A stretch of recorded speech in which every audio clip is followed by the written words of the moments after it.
Оној што некогаш ја затвори везната, сега мртов се гледа и завиткан во Смирна и плаштаница.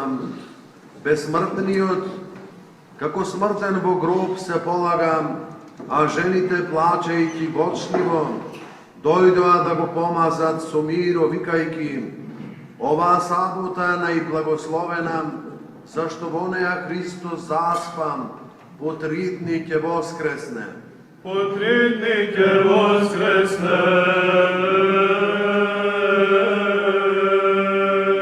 Оној што држи се, на крст се вознесе и сета твар плачеше гледајќи го, како виси на дрвото сонцето, зраците своји ги скри, звездите ја загубија светлината, а земјата со голем страв се затресе, и морето побегна, и камењата се распадна, многу гробови се отворија, и тела на свети луѓе стана.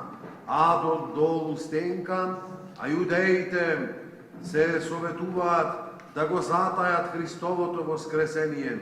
Жените пак викаат: оваа сабота е најблагословена, зашто во неја Христос заспан, по 3 дни ќе воскресне. По 3 дни ќе воскресне.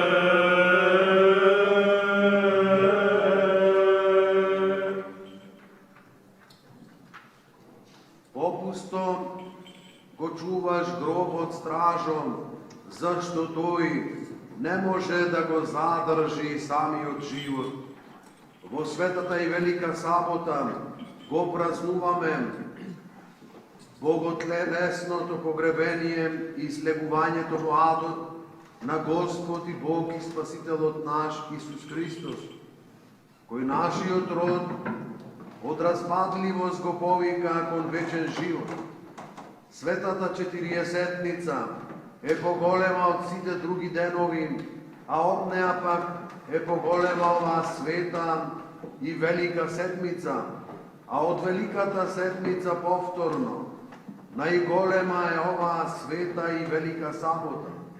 А велика седмица се именува не затоа што има повеќе денови или часови, туку затоа што во неа се случија големи и надприродни чудеса и извонредни дела на нашиот Спасител, особено денес, како што при првото создавање на светот, откако го заврши сето своје дело, особено откако го создаде човекот во 6-тиот ден, во 7-миот ден Бог отпочина од сите своји дела, го освети и го нарече сабота, што значи одмор. Така и во создавањето на духовниот свет, откако на извонреден начин создаде се, откако во 6-тиот ден го пресоздаде распадливиот човек и го обнови со живоносниот крст и со смртта, во овој 7-ми ден повторно се одмори и по завршените дела заспа со животворен и спасителен сон.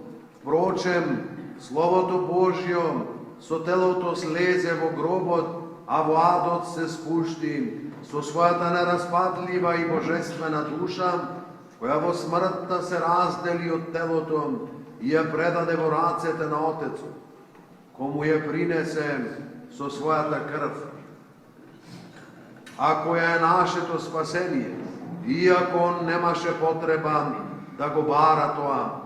Поради тоа душата на Господа не беше задржана во адот, како душите на другите свети, па како би била и задржана, кога таа воопшто и не потпаѓаше под прародителската клетва, како другите. Нашиот непријател ѓаволот, иако не задржуваше, не можеше да ја земе крвта по цената на која ние бевме искупени. Така како ѓаволот, тој разбойник, би можел да го задржи, бидејќи Христос не беше само од Бога, туку беше самиот Бог. Меѓутоа Господ наш Исус Христос се всели во гробот со своето тело и со своето божество, кое беше тесно соединето со телото. Беше во рајот со разбойникот и во исто време беше во адот, како што се вели, со својата обожена душа, со својата пак божествена природа. Он седеше заедно со Отецот и со Светиот Дух. И како Бог неопислив беше насекаде, зашто божеството беше нестрадално ни во гробот, ниту на крстот. Секако телото Господово требаше да претрпи смрт, односно разделување на душата од телото, но не и распаѓање, односно целосно разурнување на телото и на неговите членови.